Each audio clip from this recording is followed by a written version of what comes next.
Sure. Yes. Thank you. Go ahead. ॐ ज्ञानाञ्जनतिमिरन्धस्य ज्ञानाञ्जनाशलाकया चक्षुरुन्मिलितं येन तस्मै श्रीगुरुवे नमः। श्रीचैतन्यमनोभीष्टं स्थापितं येन भूतले स्वयं रूपः कदा मह्यं ददाति स्वपदान्तिकं। वन्देऽहं श्रीगुरु श्रीयुतपदकमलं श्रीगुरुं वैष्णवं च श्रीरूपं साग्रजातं सहगणरघुनाथान्वितं तं सजीवं साद्वैतं सावधूतं परिजनसहितं श्रीकृष्णचैतन्यदेवं श्रीराधाकृष्णपादान् सहगणरहित श्रीविशाखान्वितांश्च श्रीकृष्ण करुणा सिन्धु दीनबन्धु जगत्पते गोपेश गोपिकान्त राधकान्त नमस्ते सत्यकाञ्चन शङ्काशं सत्यकाञ्चनशङ्कासं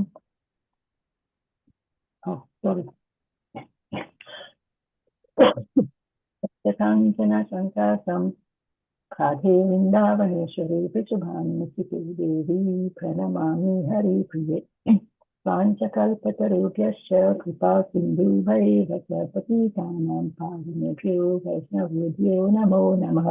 जय श्री कृष्ण चैतन्य प्रभु नित्यानंद श्री अद्वैत गदाधर श्रीवासादि गौर भक्तवृंद।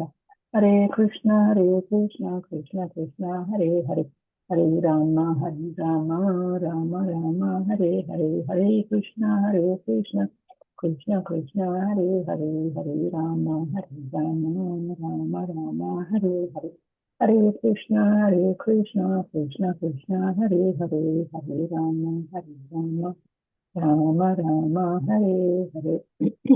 Sorry, Prabhuji, I'm a little bit under the weather. Yeah, no problem, Mataji. You're so kind. In spite of you, having you're singing Mangalacharan. Thank you so much for that, Mataji. Thank you. Hare Krishna. Really nice of you. Thank you. Hare Krishna. So we'll just do a quick one, and then we'll dive into the Krishna book.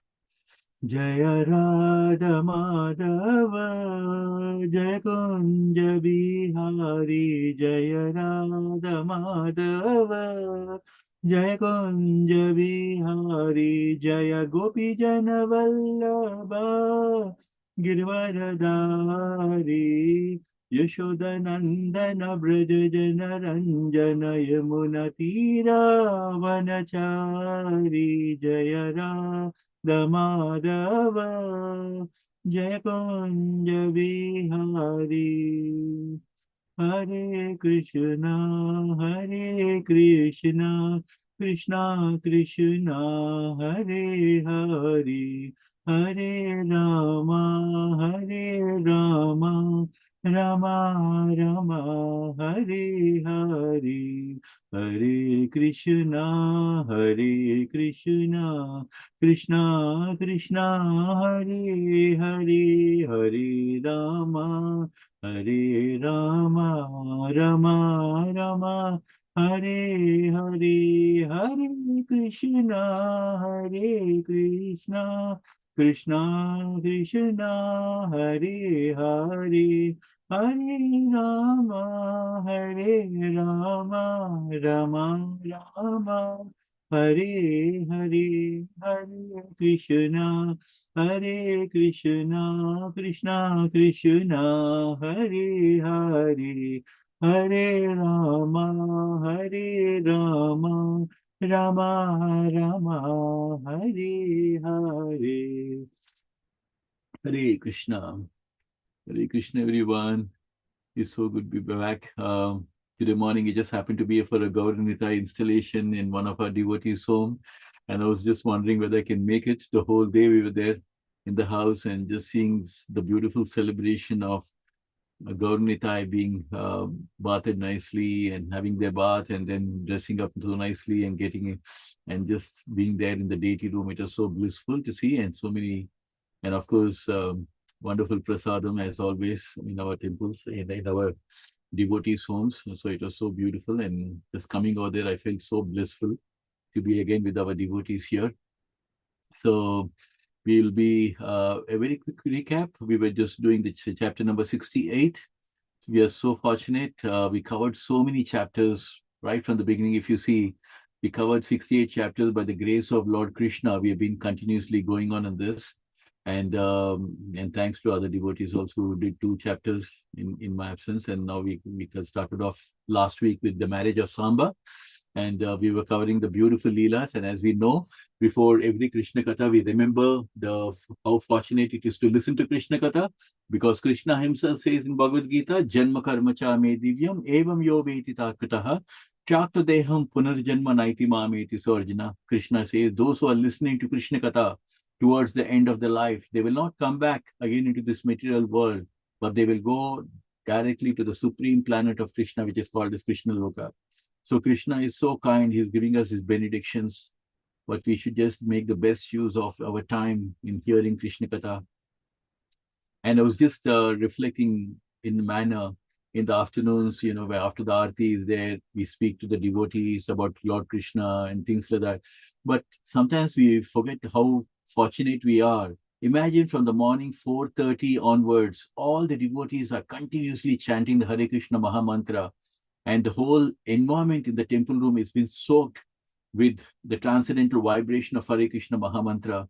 And just imagine that sitting over there, just even for a few minutes, we get absorbed into the energy, the spiritual energy of Krishna, the transcendental vibration, being there and just partaking a small part of this beautiful divine energy of Krishna in the temple room. It is so fortunate. That's the reason why our elders used to always say, when you go to the temple, sit for some time, because we need to absorb the energy, the transcendental energy of Krishna's Nama, which has been chanted by Earl right from 4:30 in the morning throughout the day. So on that note, we are covering this chapter number 68. We already covered a few paragraphs where we talked about Duryodhana's daughter, Lakshmana, who's actually been arranged a Swayamvar for all and in those days the Swayamvar is arranged, and she could just choose the person whom she would like to. And in this instance, in this Leela, it so happened that Krishna's one of the son was called Samba by his wife Jambavati. Even though Lakshmana, this lady, was not interested in him, he still goes to the Swayamvara and he forcibly takes away and kidnaps her from that place. It is, but there is a small difference when earlier when Krishna went and took Rukmini herself sent an invite to Krishna saying that please come and take me off from here. But here in this case, it's a different scenario where Lakshmana was not interested. He was not so keen, but still Samba went and taken her off from there. And then we've seen that how the Kuru dynasty, all the Duryodhana and all the elders, including like Dhritarashtra and everybody, they were so angry and they just wanted to teach him a lesson. They wanted to capture him and things like that. And we also know that how they all went and and they formed a group, and they had Karna leading this mini project of capturing Samba. And we seen like how Samba is got the same opulences as Krishna, so he was very brave and just saying. So when even though there were Duryodhana and all of them like Maharathis, still Samba stood against them and he fought with them. Right. So that is the valor of the Kshatriyas in those days. They were very brave and this thing. And so we see that Samba himself fought against all the 6 people who have come to capture him, and very bravely he fought. But even though he fought very bravely, somehow the Kurus or the Duryodhana and everybody, they managed to kill Samba's horses and Charideva, and somehow they tried to arrest him. And this news was passed on by Narada to the Yadu dynasty.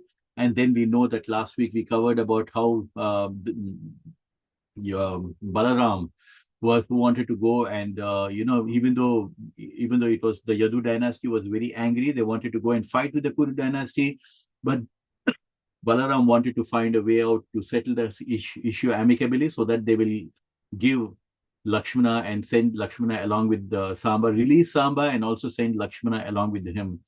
But it so happened that Balarama sent Uddhava, telling the Kurus, just pass on this message to them. And in the beginning, Duryodhana, and they were very happy to see Balaram. They were very happy to see him. They offered a nice ceremony and things like that. But in spite of that, when Balarama said, by the orders of Ugrasena, he asked them to release Samba, whom they have actually captured. and unrighteously by using tactics. And then when Balarama spoke like that, and this agitated the Kauravas, and they became very angry that Balarama was actually ordering them. And so they became quite angry, saying that, that the Yadus had the nerve to come against and fight against them. So they were not taking it in a nice way, that Balaram was asking them to release Samba and send her along with them. So we can find that the Kurus were like very puffed off. They always thought about themselves as higher and things like that. So Balarama very patiently heard the insulting words coming from Duryodhana and all of them from the civil base, and then he was burning with anger. He was thinking of retaliating, and he laughed very loudly. And then, of course, he mentioned this, that it is true. Is it true that if a man becomes too puffed up because of his family, opulences, beauty, and material advancement, he no longer wants a peaceful life because he becomes belligerent towards all others? It is useless to give such a person good instruction for gentle behavior. So Balarama has actually, even though Balarama could have been very angrily retaliated against them, in the beginning, he was very peacefully, he was trying to settle that issue very amicably. But seeing the attitude of the Kauravas, now he understands that these Kauravas have become very puffed up because of their opulences and all. This is the nature of for people, isn't it, in today's material world? When somebody is having all the opulences, and they have great power, and they have contacts with all the key people in the government, they become very arrogant, and they try to show their power, right? So this is the kind of a situation which is what Balram is relating to. They almost like become like an animal, and as it's useless to give instruction to the animal, so it's the same situation with such kind of a people who are having that kind of a egoistic mentality, and also having that so so Balrama is trying to convey to Duryodhana and to the Kuru dynasty that even though the people of Yadu are very angry, he has actually come in a very peaceful way so that he can settle the issue. And in fact, he has pacified the Yadus, saying that, I'm going to settle this affair. But it is clear now that they do not want a peaceful settlement, the Kurus, and they're warmongers, and with great pride, they have repeatedly insulted Balaram by calling the Yadu dynasty ill name. So this is the kind of a situation that has been covered in last week, that Balarama was trying to come in to settle the issue very amicably, but the Kauravas were not ready to do that.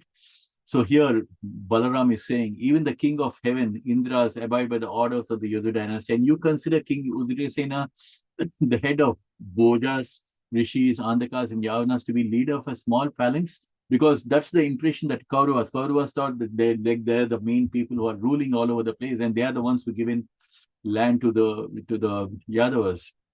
So that's the kind of arrogance that they had.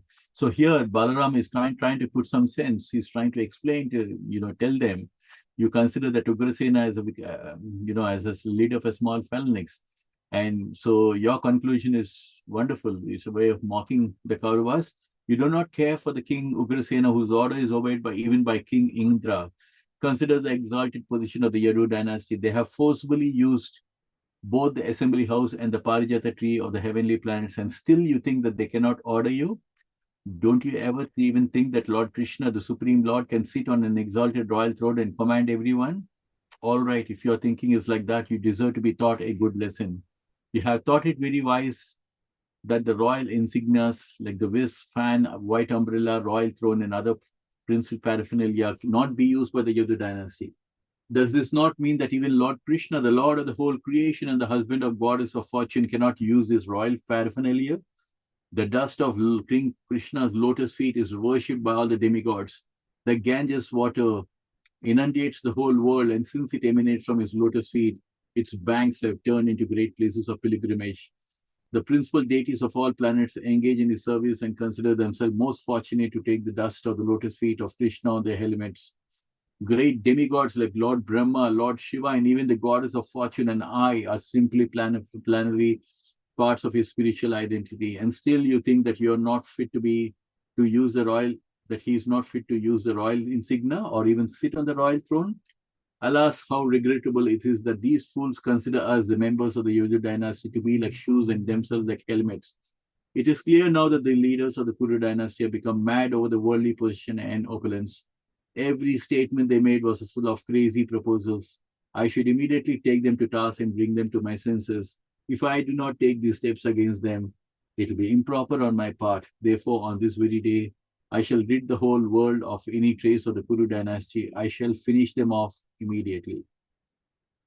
So this is a nice paragraph where we can see the mood of Balaram. Balaram is kind of like in the beginning he was in amicable mood, but now here is in a situation where he just wants to teach them a lesson because he understands that the Kauravas are not able to are too much contaminated with their opulences and all that, and they have are not understood or underestimated the power of Lord Krishna to command everyone.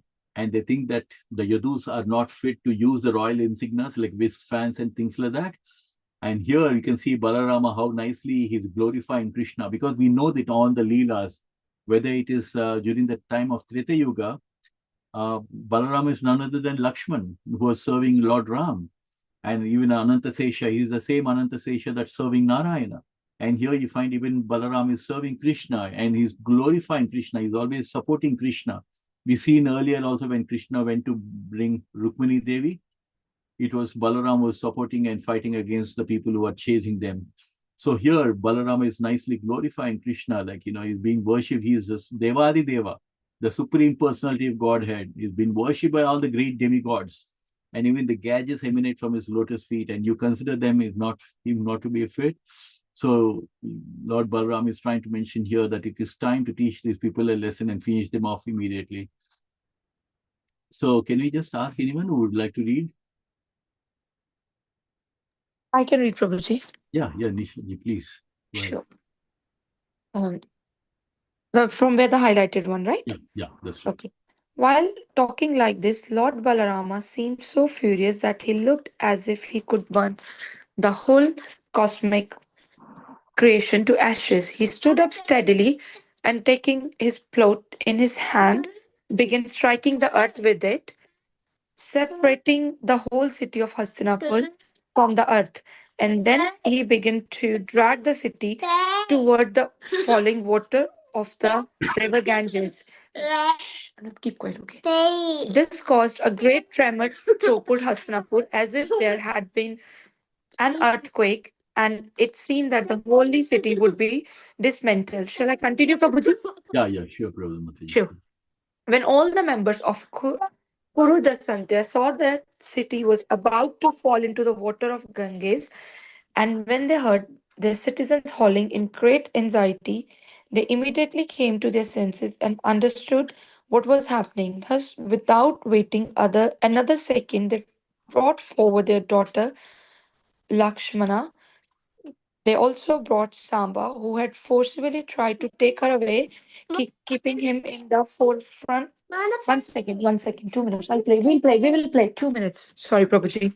No problem. Keeping him in the forefront with Lakshmana. Prabhuji, just 1 second. Yeah.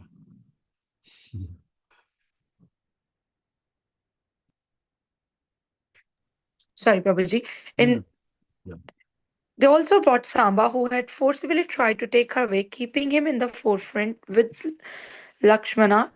At his back, all the members of Kuru Dasantya appeared before Lord Balrama with folded hands, just to beg the pardon of the Supreme Personality of Godhead. Now, using good sense, they said, O Lord Balrama, reservoir of all pleasure, you are maintainer and support of the entire cosmic situation.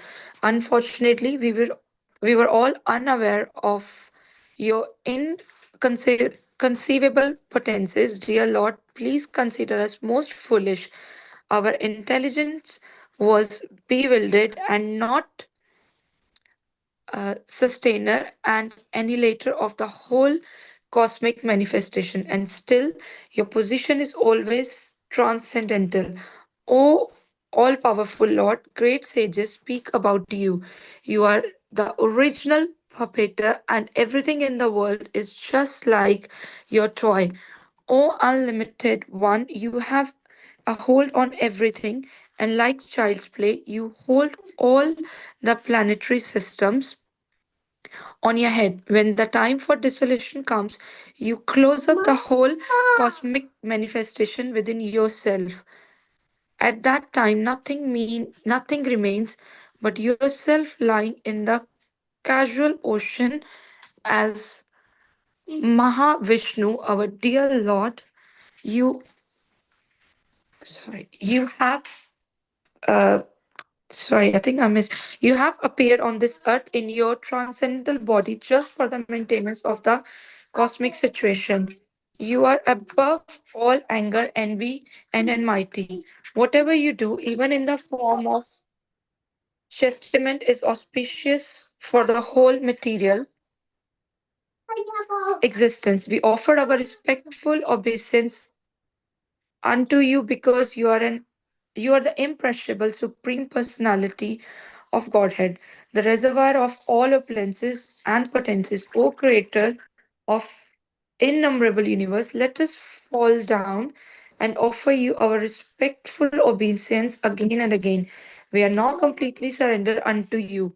Please, therefore, be merciful upon us and give us your protection. When the prominent members of the Kuru Descenti, from grandfather Bhishma Deva to Arjuna and Duryodhana, had offered their respectful prayers in that way, the Supreme Personality of Godhead, Lord Balrama, immediately became softened and assured them that there was no cause for fear and that they need not worry. Shall I continue, Babaji? Yeah, this is fine, Mataji. Yeah, this is Okay, fine. Hare Krishna. And apologies, everyone, for No, the no, no, background no, noise. no, not at all, Mataji. You're definitely doing a good job. Thank you, Babaji. Yeah, Hare yeah, Krishna. thank you very much. Hare Krishna. So it's such a beautiful, you can see how the Leelas are unfolding, isn't it? But unlike in some of the chapters, we find Krishna and Balaram together taking action. And here you find that Balarama is taking the lead in this particular chapter. And as you all know, Krishna expands from the left as on one side as Radharani and again on the other side as Balaram. So the Balaram is the first expansion of Krishna. So we can see that but of course, always serving Krishna and in supporting in his Leela. And so as you can see, like earlier, Balaram initially was trying to be very peaceful, passing on this message and of Ugrasena to amicably settle it, but now he's quite angry that he, and we can see the kind of action that he takes. And we all know that Balaram is always holding a plow, just like how Krishna is holding the Sudarshan Chakra and, Shankha Chakra. And here Balaram is holding the plow in his hand and began striking. Just by striking, we can imagine like how powerful it must have been that he was separating the whole city of Hastinapur and dragging the city towards flowing water of river Ganges. So we can see like here when we talk about Dwapara Yuga and the kind of energy and the power and Lord Krishna and Balaram and the kind of the strength that they had, it is insurmountable. It's something which you can't even imagine how powerful they are. That just by striking this high in the city of Hastinapur, it created such a great tremor. Normally we find like when the earthquake happens, naturally we can see like how the countries they get disturbed. We've seen that today yesterday's news also they spoke about Philippines having an earthquake. So sometimes these are the natural things that happen. But here we can see that Lord Balaram himself is striking, and which caused such kind of a tremor that even the Kurus they could come back into their senses and get into a great anxiety seeing the kind of a power of Lord Balaram. And this is what happens, isn't it? Only when somebody gives a big jolt, and that's when you start realizing, oh man, this person is very powerful. And that's why you can see that Balaram is not an ordinary, he is an expansion of Krishna, and Krishna is the supreme Lord of the universe. And Krishna says in Bhagavad Gita, right? Avijananti mamuda manusham tanusham ashrita parambhavam ajananto mama bhuta maheshwaram. Krishna says, fools deride me when I come in the human form. They do not know my actual transcendental nature as the supreme Lord of everything. So the Kauravas are those kind of people who are very foolish. They always took Krishna and Balaram to be like an ordinary person. They they never understood that Krishna is as Krishna and Balaram. They're actually the supreme lords who are actually just taken avatar and have become onto this planet. So they're not even aware of the kind of a power. And we've seen earlier also in the Mahabharata, they've seen also when Krishna goes to as a peacemaker, they try to even arrest Krishna also. So this is the kind of a mentality of the Kauravas. They're so foolish that they won't even arrest the Supreme Lord.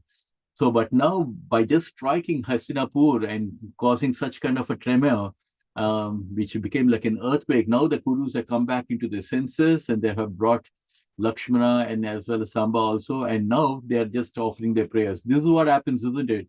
When you know the other person is so powerful, then you come back into your senses and you start trying to strike a deal and try to, pacify the person. And this is what they're trying to do.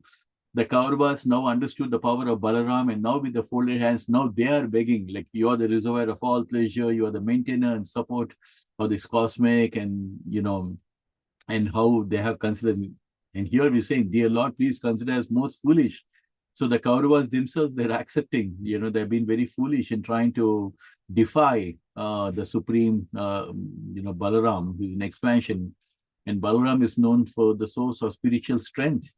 And this is what happens when your intelligence is overcome, is covered by lust. We've seen, right? Krishna mentions in Bhagavad Gita that sometimes people, even though they do not want to, Arjuna asked Krishna, why do some people behave like that, even though they don't want to behave badly? It's as if by some force they're trying to behave like that. And Krishna says, Arjuna, it's only because of lust. And this lust is covering their intelligence, their senses, and the mind. And that's the reason why, they try to behave with, like, because of the lust and because of the opulence and all. And this is the situation of the Kauravas, because the Kauravas had so much of lust, because thinking that, they're very opulent and, they're very powerful and things like that. So that kind of a lust was covering their intelligence, so that they could not even understand that Balaram is the Supreme Lord, expansion of the Supreme Lord. So now they're speaking, now with the jolt that has come, now they're understanding that your position is transcendental, you're very powerful, or the great sages speak about you, and about the cosmic manifestation, how you close up the cosmic manifestation and all. So one of the thing is, like, we can understand during the time of Dwapara Yuga, right from the time when we spoke about, like how Vasudeva was explaining to Kamsa, and in so many different leelas that we've seen in Krishna Katha, that people of Dwapara, they had a lot of spiritual knowledge as well. They understood about cosmic manifestation, they could understand all these things, but sometimes because of ego and things like that, they forget about it. Like here in this case, we all know that from Krishna, the expansion happened to Balaram, and then later again, further expansions, they happen to Garbhodakshay Vishnu, and then, Shirodakshay Vishnu, and things like that.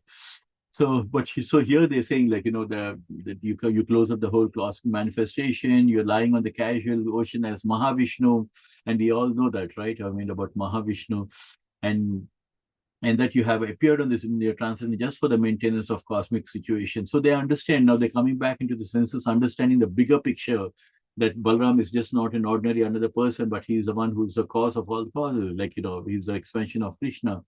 So, and that he's the he's the reservoir of all opulences and all that. So now they're asking Balaram, please be merciful and give us your protection and things like that. So we can see that Kauravas, this is what happens in this material world, isn't it? When you don't fear, you behave differently. But when you find that the other person is very powerful, then you start offering your prayers. So this is the situation, and that's what Bhishma and all of them were, right from Bhishma to Duryodhana. They were all offering their prayers to Balaram.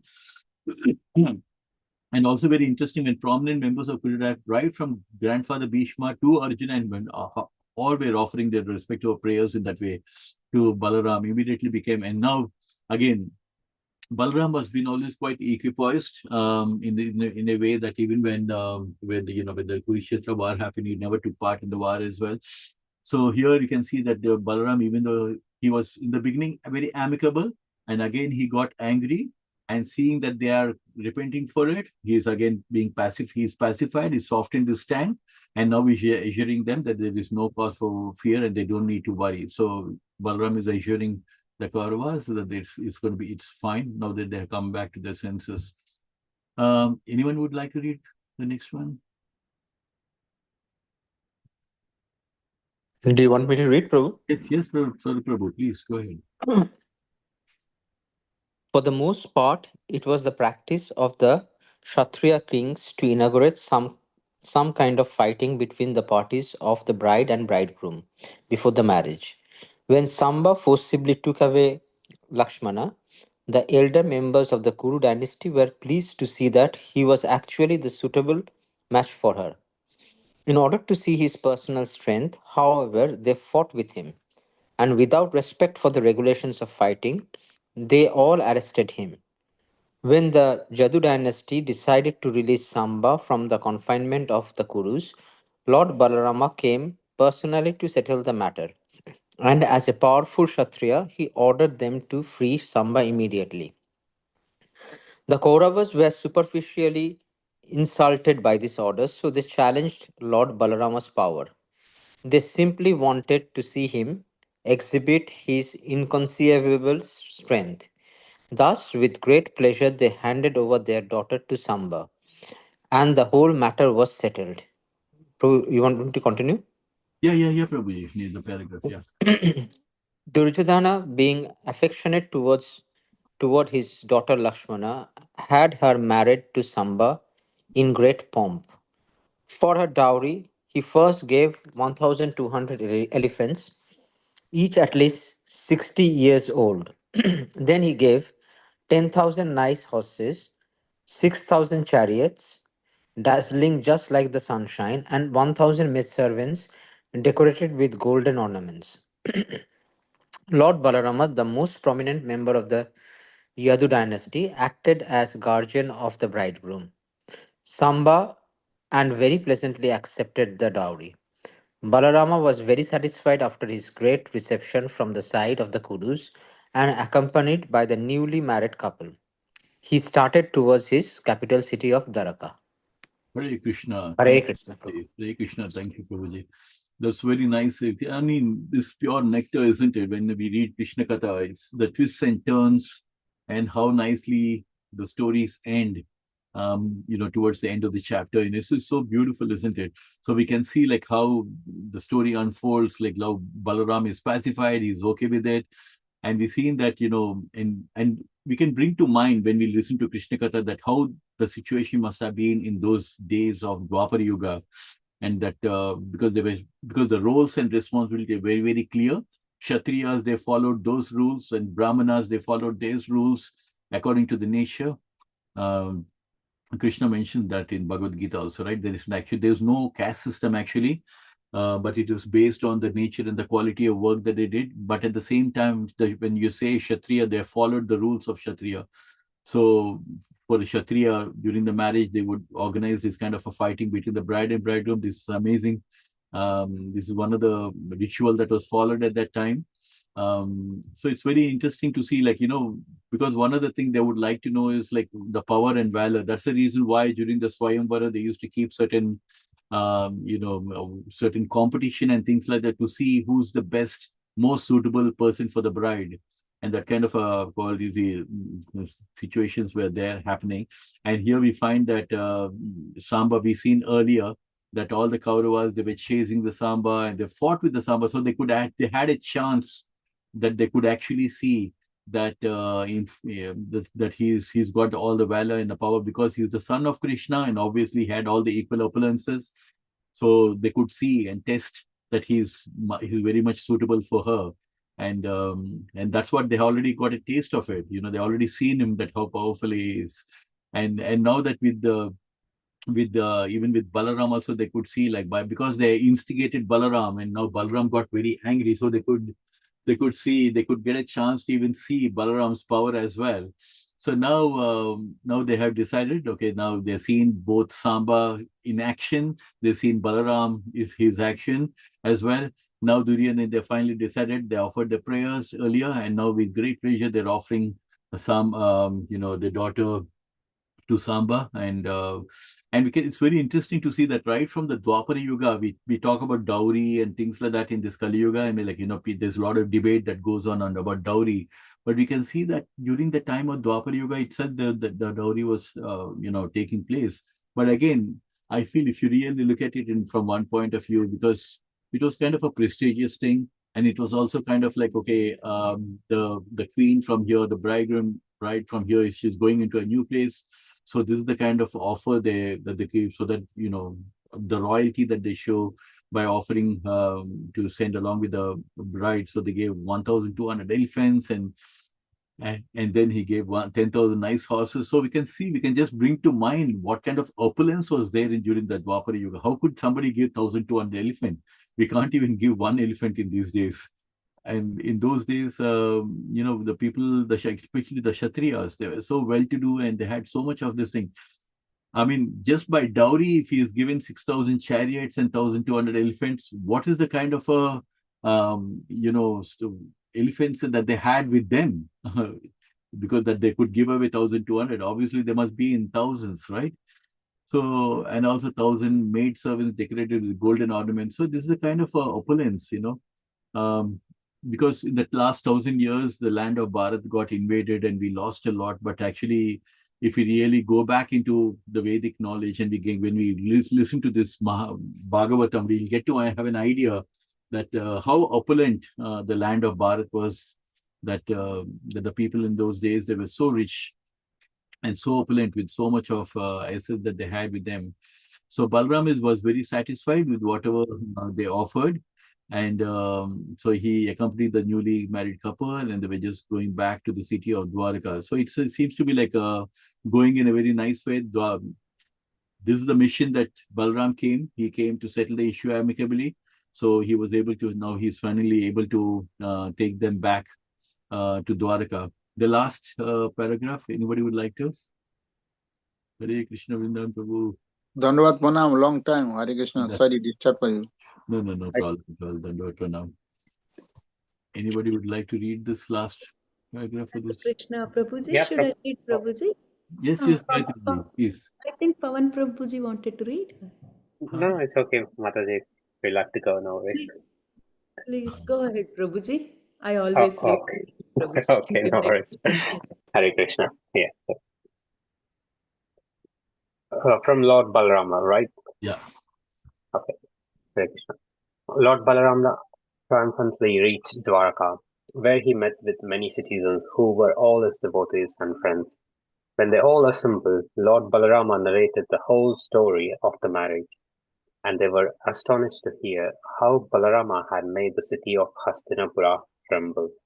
It is confined by Sukadeva Goswami that, in those days, the river flowing through the city of Hastinapura, present-day New Delhi, was known as the Ganges, although today it is called the Yamuna. From authorities like Jiva Goswami, it is confirmed that the Ganges and Yamuna are the same river flowing in different courses. The part of the Ganges which flows through Hastinapura to the area of the Vrindavana is called the Yamuna because it is sanctified by the transcendental pastimes of Lord Krishna. The part of Hastinapura which slopes towards the Yamuna becomes inundated during the rainy season and reminds everyone of Lord Balarama's threatening to cast the city into the Ganges. Hare Krishna. Thank you, Prabhu. So this is one Beautiful. chapter. Yeah. Very beautiful. Hare Krishna.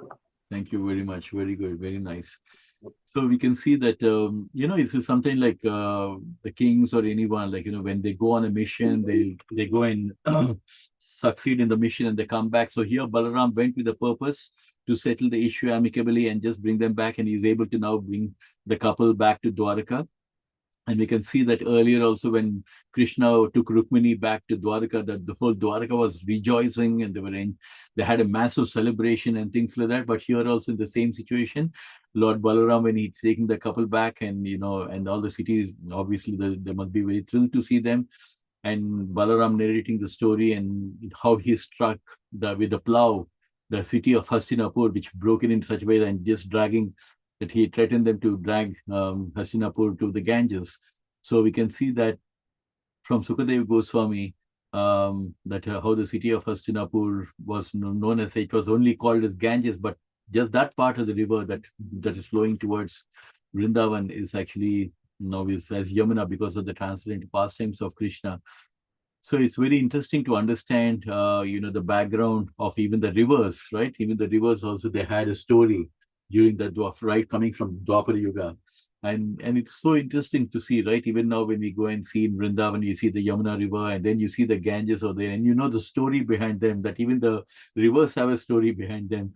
And we can understand that, whenever the rain, when it gets like fully during the rainy season, that this must have been the reason why when Lord Balaram has threatened the city to take the city into the Ganges. So the land of Bharat is actually full of stories. It's full of real-time stories that have actually happened during that time, and we can see the implications even now. We can see the result of that even now in Kali Yuga, because all that happened towards the end of Dwapar Yuga. So that kind of like ends this chapter of the marriage of Samba. Very interestingly, in this whole chapter, it's all about Balaram. In the sense, like, mainly Krishna did not come into this. The only point where Krishna came into this is that when they came to know that Samba was arrested, even Krishna and along with other Yadu dynasty, they were all got very angry about it. But about Balaram. But again, you can see the respect, right? Because Balaram is elder than Krishna, he goes and takes the responsibility to go and settle the issue and come back. So Krishna did not come into the scene in this. But then again, Balaram is an expansion, so there had to be some leelas related to Krishna's expansions as well. So this is one of the leela that of Balaram.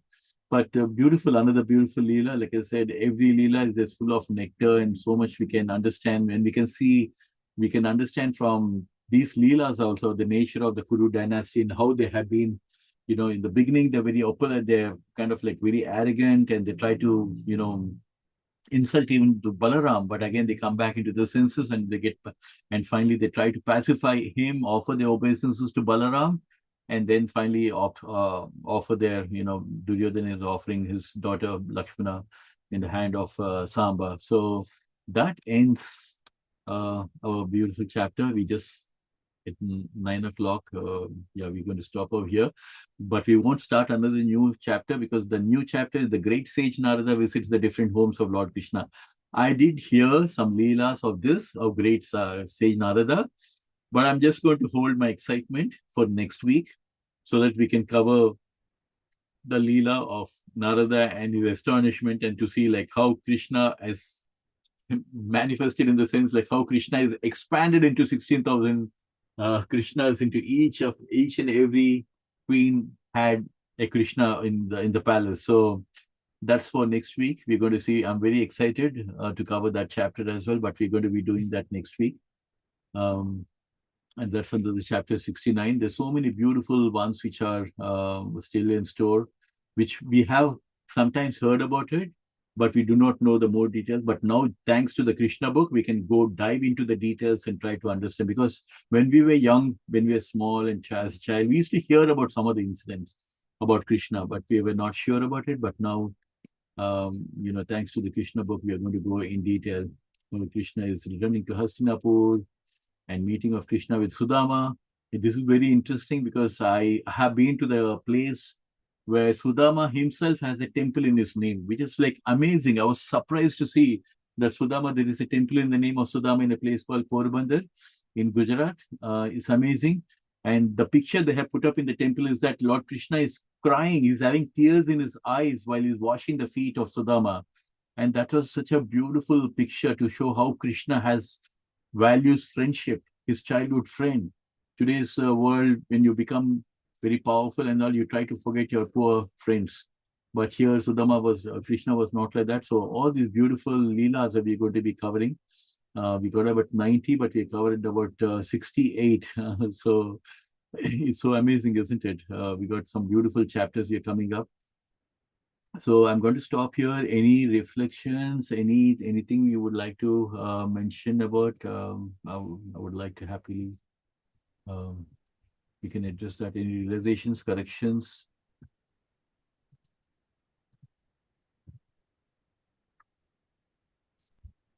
Anyone?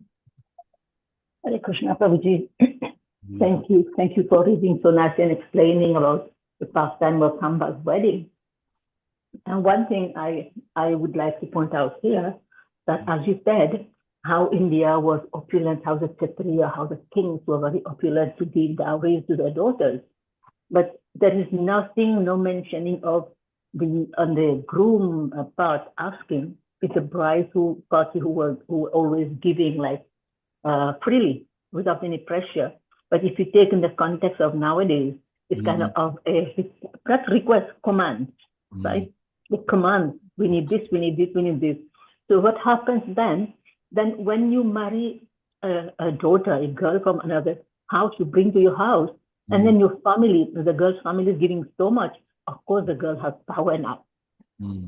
And when the girl is not behaving appropriately, people say that their daughter-in-law is bad.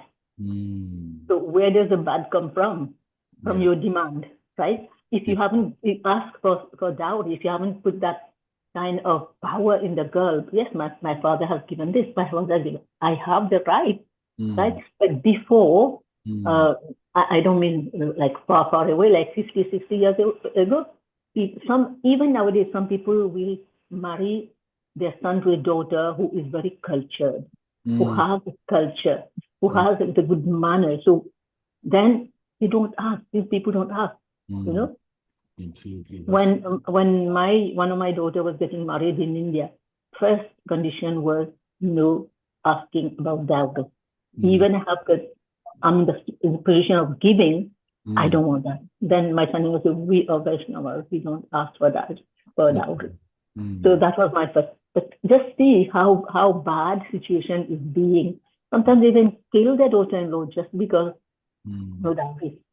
We have so many instances. Yes, a long time they were very opulent. They were giving. Even nowadays, people can give. People can give, but don't. If the on the side of the groom, the family are asking of putting a price, that is very bad. And it does exist. It does exist everywhere. Absolutely. South India, I know lots of people. I know lots of people asking for that. Thank you, Prabhuji. That was my realization. And I'm not trying to pinpoint to anyone. It's just general idea that came. The dowry was there. It's still here. But the dowry was something giving like as per their capacity and as per their happiness. Yes, our daughter Samba was very powerful. So according to his powerfulness, he was getting something, but nobody was asking. Hare Krishna. Thank you, Prabhuji. Hare Krishna. No, actually, it's a very good point you mentioned, Mataji. I mean, it's because of some things which happened in the Vedic culture. It was a different time, the time and circumstance, but it should not be like now. It's become like so exploited that people start demanding dowry, and then as you mentioned, like when they pay the dowry, and then there's a certain expectation, and then the person comes also with that kind of a thing that I got this money. So it has gone through so much of exploitation, and it's really pained a lot of people by just exploiting this and trying to. There's so many times the marriages get cancelled because they did not get the dowry that they wanted and things like that. I mean, in an ideal situation, when a couple is starting a new life, if you want to support them, it is fine, but it should not be in a way that that they're demanding, and that's how the world has become, isn't it? It's become very, very bad actually. Rather than somebody nicely, willingly giving because of out of love. It's not. The times have changed so badly that there's a competition. Like they have mentioned that they're going to give this much, these people are going to give that much, and things like that. That takes an ugly turn, as you mentioned, as you rightly mentioned, actually. So certain traditions have come through, but a lot of things have lost the significance. And just like caste system, right? There was nothing like a caste system. The word caste system itself is a Portuguese word. There's no word in India only. But slowly it has crept into our Indian system because of the invasions and all this, and then they started dividing the country on the basis of caste. So a lot of things have actually been exploited in our land of Bharat, and being misutilized in a very bad way, which is very sad actually. But it should never be, because it saddens me to see like sometimes people have been put through great difficulty actually, in spite of giving dowry, they've been harassed and things like that, which is very, very sad actually. And it is, in fact, in our state, it's gone to such an extent that if you say you don't want dowry, then they'll think something is wrong with you. That why is he not accepting dowry? That happened in our families as well. When you say like, no, we don't want, we're not interested in your dowry, then they say like, oh, so are you okay actually? So that kind of a thing. Very interesting. But yeah, another lovely chapter. I just wanted to just share with everyone just a few things. Are you able to see my screen? Yes, Prabhuji. You can see this. I wanted to just share. I was just last week. I was just telling you. You can see this place. This you can see the picture, right, Prabhuji? Mm-hmm. Yeah. So this is actually a place called Balkati Tirtha, and this is the place where Lord Krishna was shot in the foot by the hunter Zara, and the same hunter Zara was actually Vali in Treta Yuga when Lord Ram was there. And this is the most beautiful picture ever seen of Krishna. Krishna is looking so beautiful here. You can see with the conch and all that. This is the same location where Krishna was actually resting under a peepal tree, where he was shot by this hunter, and they picked that picture. You can see the close-up of the picture. So beautiful, isn't it? Very beautiful, Prabhu. Really Yeah. beautiful. And Very beautiful. Yeah. you can see the So pleasant. yeah, I mean, you will not believe, Prabhu, I was so mesmerized that I literally forgot to go, that I had to supposed to go to Somnath him. And I said, like, I can't even take my eyes off him. Like, looking so beautiful. I said, like, I can't just leave from here. I had to, Oh, is it Krishna or Vishnu? I Vishnu, like you can see that, right? Shankar Chakra, like that, Yeah, this, Shankar, it is Chakra. Yeah, so Shankar is, yeah, I mm, think Shankar, four Shankar. hands, I think, four hands. Yeah, I think Yeah, so. yeah. Even I was like surprised to see, like, this kind of thing. And So this brought Prabhuji. So whenever Krishna was about to leave, mm, so he exhibited four hands during that pastime when Daruka was present. Whenever after the hunter hit the leg of Krishna, and then later on, Daruka came to that point, and Krishna exhibited his four-handed form. He showed to that hunter as well and to Daruka as well. mm, Later on, all of Krishna's ornaments, these vehicles, the Radha, and also horses, and all his weapons, they fly in the sky, and then they went back to Vaikuntha. yeah. Wow, that's so His beautiful. chariot as well. And Yeah, then later on, he gives some instructions to Daruka as well. So those are beautiful. Just to let you know why he has got four hands. yeah. It is Hare Lakshmi. Krishna. Sorry, was it Lakshmi Devi also or Radharani? No, only Krishna is living at the as of that point of time, and all other wives of Krishna. So they have got a different arrangement. Later on, we would see all of his principal queens. So they will be entering into Krishna's body, that funeral pyre. So that is a different pastime, but it is yata natridharo. So that is just like a stage show for everyone else. But Krishna has already departed. Mm, That and then about Radharani also is a different arrangement from Vrindavan. mm. Okay. That's mentioned anywhere, Prabhu, Amagu Prabhuji, about Radharani, like in the. Radharani, so we could say from Brahmavaivarta Mahapurana how Okay, many years that Radharani is going to stay in the Vrindavan, and okay, okay. then later on after Krishna's departure, even Radharani also has got arrangement to go back to Golok Vrindavan. And also very interestingly, Prabhu, you can see here, over here, he's holding Yeah. the lotus. He's holding with his finger. We were just wondering, like, what is this, like, on his knee that he's holding? You can see with his hand he's holding the lotus. That that's I thought this is Radharani also. Yeah, lotus feet or Krishna. That's I thinking that's I thought that. Yeah, and this is a picture of which I seen in Sudama temple, and I taken this picture. You can see over here in the temple they put this. You can see Krishna's tears, rolling down when he was washing the feet of Sudama, and Rukmini. Rukmini Mataji as well, I think. Yeah, yeah, it was such a beautiful picture. I was like, wow, this is so beautiful. The picture is like so nice to see. Like uh, Mm. and actually even the people tree also I taken one of the picture with the people tree, or you can see over here people tree. Ah. Yeah, even that's the same tree which is still there actually. Which I was like astonished to see, like 5,000-year-old tree is just here on this right hand side in the. They allowed to take picture, Prabhu? Yeah, they're allowing, Prabhu. Oh, that's why you took picture with Krishna. Yeah, I was like, because it was like going in the evening, we had to just go to the next this thing. But I said like immediately, I said like, can you just can somebody take a picture of you? Yeah, it was very, very beautiful. And this is the from outside. I went with my mother. That's my mother. But yeah, this is actually the temple. This is the main Krishna temple, and there's here you have Lord Shiva temple. It's very Oh, interesting. beautiful temple. Yeah, it's an outside view of this one. So I just taken from here, and yeah, this is the temple. This is the temple where Lord. Nicely maintained. Look like Jagannath temple. Yeah, so beautiful, isn't it? And Yeah. and I've taken a small video also. This is the place. The hunter. Yeah. He came from Dwaraka to Somnath. This place is kind of like taking. You can see over here on the right side the people tree. So this is the tree under which Krishna was sitting when he was shot in the foot. And yeah, it's just unbelievable. It's so beautiful, so beautiful. And I think I gave a running lesson in it. I think in that you can.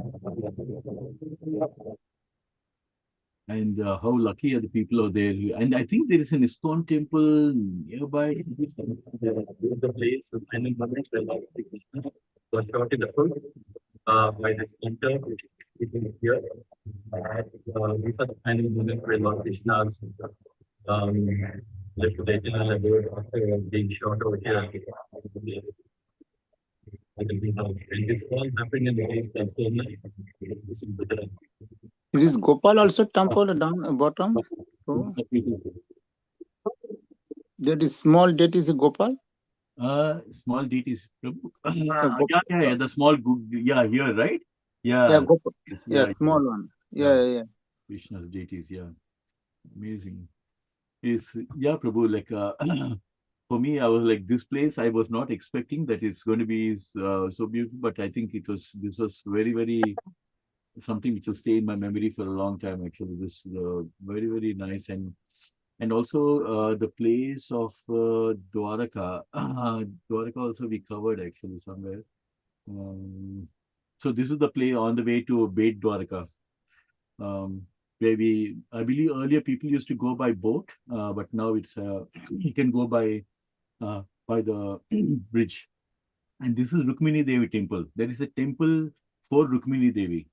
And it's so beautiful. Rukmini Devi looking so nice inside. And they gave us this flag also. So we got it home, one of the flags.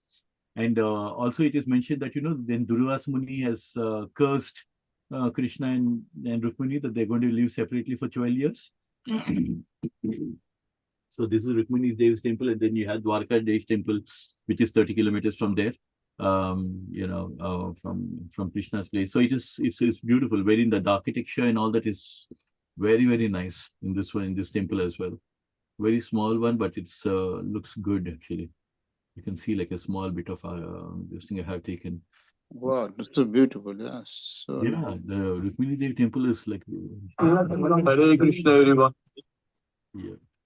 Where is this temple, Prabhu? Mainly dedicated for Rukmini Devi, one of the main queens of Lord Krishna, and it's so beautifully carved. Actually, if you can see the intricate details, how beautifully it is carved. And there is a story behind this. There is a sage called Durvasa Muni who actually who was invited by Lord Krishna and Rukmini Devi for a meal, and then it so happened that. Rukmini Devi and Krishna were personally taking Durvasa Muni in a chariot. And it so happened that Rukmini Devi was feeling thirsty. So Lord Krishna, with his yogi powers, he went and brought water from the ground. And Rukmini Devi was drinking. But the thing is, Durvasa Muni was offended that they called him for a meal, but Rukmini Devi had water even before he was being served. So they were cursed for 12 years to live separately. So this is the temple which is separately. That's why in Dwarka Desh, Lord Krishna, there is a separate temple for Krishna. So that's the one. I was just showing around, the small look of the temple. So it's really nice actually. And this is the person who was actually showing me around. Yeah. a few pictures, like I just want to, and yeah, and I think there's the Dwarkadesh also. There's one, yeah. So this is Dwarkadesh in the night time. And Hare Krishna, everyone. The temple behind me is Dwarkadesh temple, and according to the archaeology, it is more than 2,500 years old. And as we all know, Krishna ruled Dwarka for 100 years. And there are 6 Dwarkas which are actually in the sea, and this is the 7th Dwarka which is existing here. And it has been built by Krishna's great grandson Vajranabha, who is actually Krishna and Rukmini had Pradyumna, and Pradyumna's son is Anirudh, and Anirudh's son is Vajranabha. And he built this temple. And it's very important, 2 most important things. Krishna is Swayambhu over here, the self-manifested deity. And similarly, even Balaram is here, self-manifested deity. So it's one of the most important, it's one of the most important 4 dhams, and it is one of the 7 mark Moksha Dham as well. And it is one of the 4 Shar dhams. And so, yeah, so just wanted to give a small listing on about the Dwarkadesh one, because it was so beautiful. You can see at the background when I just taken over here, just the Dwarkadesh. And they have 2 entrances. One is Swarga Marg and another is Moksha Marg. And this is something which is inside. I thought it was so beautiful. They had wonderful deities inside. So I just taken a picture of that. And this is Dwarkadesh in the hotel where we are staying. It was so beautiful actually. So yeah, this is Dwarkadesh.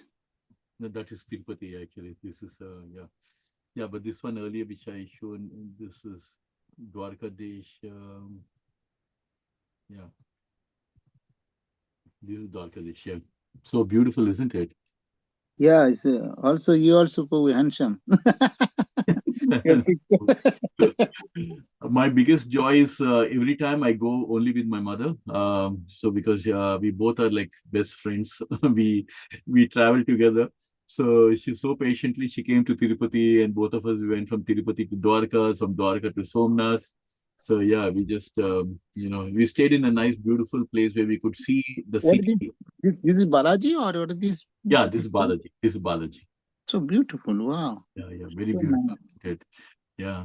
I never been there, but we normally when you go to Tirupati, you watch Narayana from a long distance. But this time we had a VIP darshan, so basically we were just literally just in front of him, So it was very mesmerizing. Very beautiful. Yeah, last year we did that. So it's a Srivani ticket, I think. So if we take that one, so we can like visit from the first door, and then yeah, now they made it easy for anyone who do not know information. Maybe I can tell. So even when I went there, I was not ever before. So now actually we can get tickets, Srivani tickets, like straight from airport. Once you land there, once you land there in the Tirupati airport, so you can get the tickets from the counter there. So most of the people will plan ahead, right? Only few people know this information. They don't buy tickets, so we can go there and get the tickets from airport, and then it's 10,500 per ticket actually, and these funds are used to build more temples and for a good cause. They'll use all these funds to build more temples and for a good cause. And yeah, just standing in front of Narayana is like exactly it's different. It's like seeing him in Vaikuntha, Prabhu, because this is Narayana from Vaikuntha directly coming, and just a Swayambhu. Yeah, that's very good vibration. Yeah, very good vibration. And they give also they give what do you say, Achamanam, and then they also do the aarti there and then give you that. That was very, very good experience. So everyone should have at least once in a lifetime. And if anyone is going next time, make sure you take first bath in you have to do the darshan of what do you say? Varaha. Yeah, Varaha. Yeah, you have to do the darshan of Varaha first. And before darshan as well, we have to first take the shower, over there in the lake, and right next to the Varaha temple. So that's what Venkateswara Balaji says, it seems. So we have to take shower and visit Varaha, and then Balaji. There is a pastimes as well. Prabhuji can explain better, like Amoga Prabhuji, better than me. So the pastime, why this story is actually why we have to. There is a bit like, yeah, Vara has given the land, and then something like that. I don't know. I don't know exactly. Yeah. Because this is one place where, so many invasions have happened in India, in the land of Bharat. I think we should continue with the word Bharat. It's happened in the land of Bharat, but this is one place, Tirupati was one place where none of the things have happened ever. Nobody would ever even dare to even go up the hill and, cause any kind of a damage like they did in many places, isn't it? So they were so notorious. But the lords are still there, and we are so fortunate in spite of so many invasions. The land of Bharat, even now, Sanatan Dharma is going on. Yeah, our Krishna consciousness, it is Krishna's biggest plan that Krishna sent his purest devotee, Srila Prabhupada, our Jagat Guru, to the Western countries to start Krishna consciousness. So this is Krishna's plan, and we are all in it together. So we should be very fortunate. We should feel these are the real fortunate things we should feel good about, that we are part of this Krishna consciousness, part of our Sanatan Dharma, that even though so many people, so many invasions happen, so many people that try to put us down, but still the flag is flying high. And we have Lord Ram again back in Ayodhya, and we have Lord Krishna again coming as Chaitanya Mahaprabhu. And still these kirtans are going on in this, the Lord is being glorified all over the world. And let's pray that in future, it is predicted that Krishna consciousness will grow for the next 10,000 years. So how fortunate we are, we're very fortunate to be part of Krishna consciousness. And Prabhupada has given us everything, 360-degree worship, I always say. Mantra meditation, bhakti yoga, deity worship, kirtans, sankirtan yajna, everything. We just have to take advantage of it and give up. Especially Sunday love feast. Yes.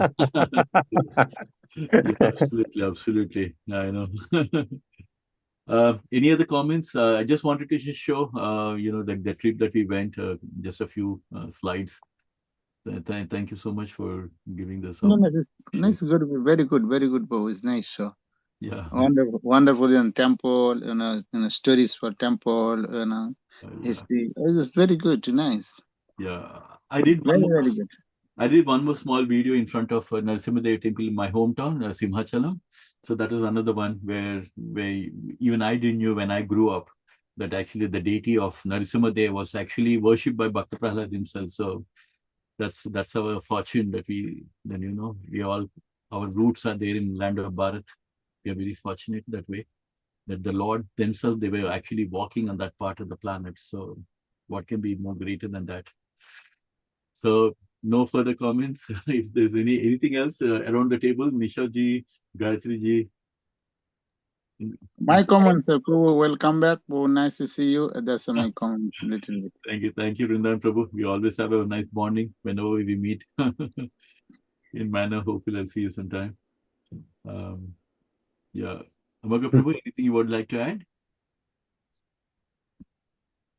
Hare Krishna Prabhuji. It is very beautiful to see the pictures, Prabhuji, Dwarka pictures. Very nice to see yourself and your mother. Very nice, Prabhuji. I don't have much thing to add, Prabhuji. Just was listening. Gayatri Mataji is. Indulek Mataji, is there anything? Gayatri ji? Nothing, Prabhuji. So thank you so much for showing the pictures and taking us to Dwarka from here itself. So beautiful, Prabhuji. Thank you. And your mom is very lucky to have a son like you. Very nice. Very, very beautiful to see both of you bonding so nicely. Hari Bol. Hare Krishna, Prabhuji. Thank you. Thank you, Mataji. I feel this is our Sanatan Dharma. Like when she's our first guru, she is the one who introduces us to the world. She is the one who introduces us to the gods. In fact, she is the one who took me first to the Vishnu temple in my hometown. We climbed so many, steps up, 150 steps we had to climb up before we see Vishnu. And she got me used to that. And now she's, now she's growing old, and it's my time to take my mother and show her to all the pilgrimage places. So last time we went to Vrindavan, this time we went to Dwarka, and next time we're planning to go to Mayapur. So yeah, so this is my treat back to her, just show my gratitude and show my love for her by taking her to all the places. divine places. So that's our Thank you, Prabhuji. Thank you so much. You are Thank you paying so your much. debt, paying your debt back to your mother. Don't think that only son can do that. My daughters do that to me as well. Everywhere you take me, like whenever needed. Thank you. Yes, Mataji. Every child owes that to a mother. They have to, whether it doesn't matter whether it's a son or a daughter. It's just the love of a child for our parents. That when they grow old, they should take that responsibility to show them around. So this is our Sanatan Dharma. So thank you, everyone. Thank you. Thank you so much. Haribo. Haribo. Haribo. Haribo. Haribo. Haribo. Our Thank you. Thank you so much. Kartik month starts on Monday, so we're going to have Damodarastikam next Thursday. Definitely, we should be singing that. I'm looking forward to that, and a new chapter and Damodarastikam. That's going to be our special for next Thursday. Vanchakalpatarubhyasya Patitanam Pavanebhyo Vaishnavebhyo Namo Namaha Ananta Koti Vaishnavendra Ki Jai Srila Prabhupada Ki Jai Hare Krishna, everyone. Hare Krishna. Krishna. Ram Prabhuji ki jai. Hare Krishna. Jai. Jai. Jai.